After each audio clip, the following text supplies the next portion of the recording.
After we'd done two kind of platform games, we were kind of looking for the next opportunities. One part of the team went on to build DKC3, and the other one went on to create a new IP called Project Dream, which at the time was on the Super NES.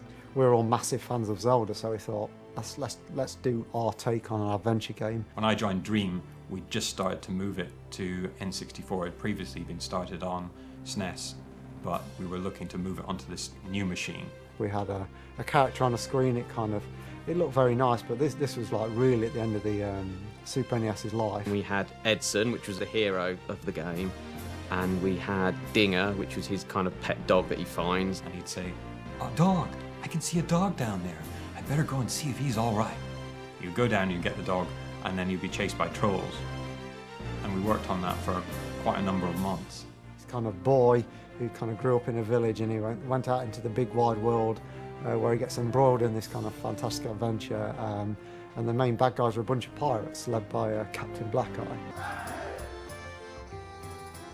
The view you had was kind of a bit like a game called Pandemonium or Nights into Dreams.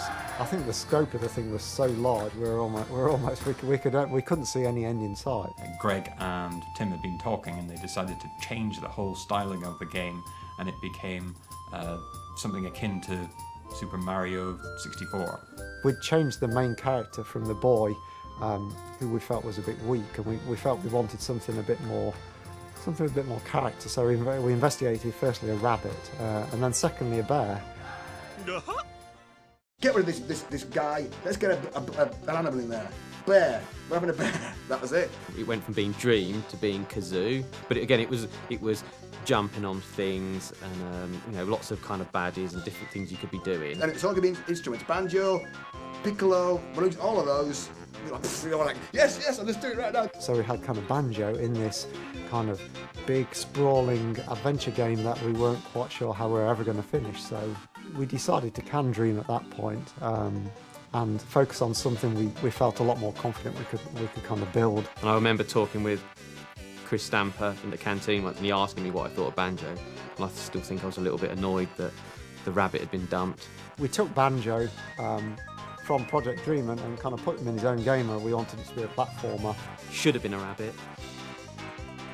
It would have been Banjo-Kazooie or something. The roaming world of Banjo, we encountered a whole new set of problems because we were working in 3D now, and we had things like a camera that we had to keep control of and work out where it was going to go and what's going to happen when the player goes behind a wall. So we started developing like a moveset for Banjo, and I wanted to give him a double jump, having kind of seen Mario's double jump, but I wanted it to be more flexible so the player could double jump anywhere they like. We were up against Mario. I wanted to try and beat Mario, and that was our thing. Try to do that. Now, what would explain away the fact that this fat bear can jump in midair? So I think we pondered a few ideas, and when we were getting desperate, and usually when you get desperate, all the crazy ideas come out.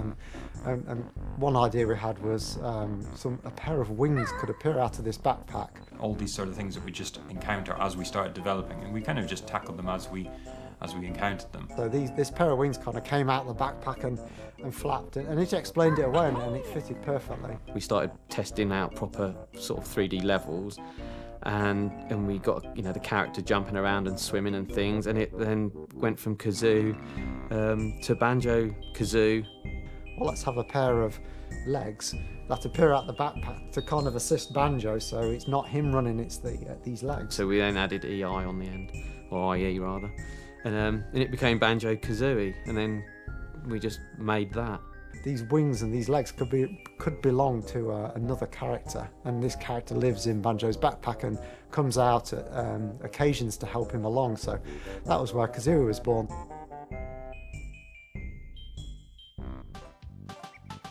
It was probably the breakthrough moment, and then all the dialogue, the interjection between them, and Kazooie being sarcastic and adventurous, and Banjo being like kind of a bit dim-witted and slow. All of that came afterwards, and it was all literally just built on this wanting a double jump.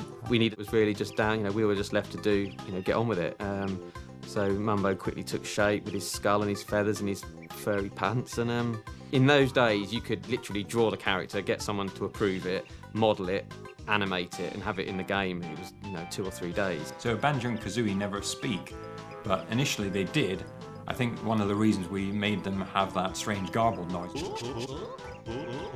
We realised we were going to have to record so much speech, it was going to increase development time considerably. I did the voice of Mumbo, of course, Ikum Bokum. The voices for all the characters were just kind of different. A lot of them were Grant, but a lot of them were different people just kind of mumbling sort of different little phrases. The Ikum Bokum, I just played with it, it sounded good. So Ikum Bokum is made up of come and have a go if you think you're hard enough. So like I went got what big got eat up like that, and like recorded myself doing that, and then I cut it up into pieces.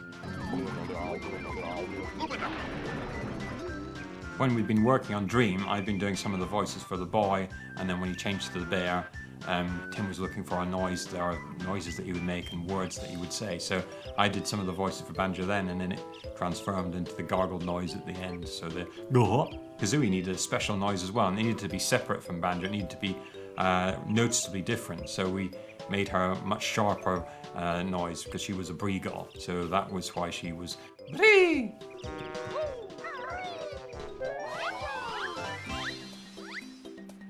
Stop and Swap, that came about because we discovered by accident that if you pull out the cartridge on the N64, put in another cartridge, the contents of the memory, the RAM, are still there.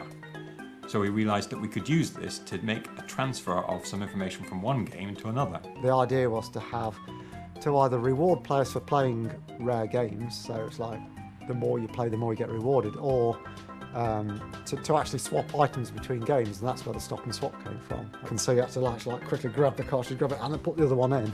And I think we were concerned that people were going to do damage to their cartridges. Unfortunately, we didn't tell Nintendo because we didn't think they'd really need to know until towards the end. And then, of course, when we did tell them, they said that's not really going to work, and it's not guaranteed to work in all cases for the N64. So as a result, we had to drop the feature, but the remnants of that still exist in both games.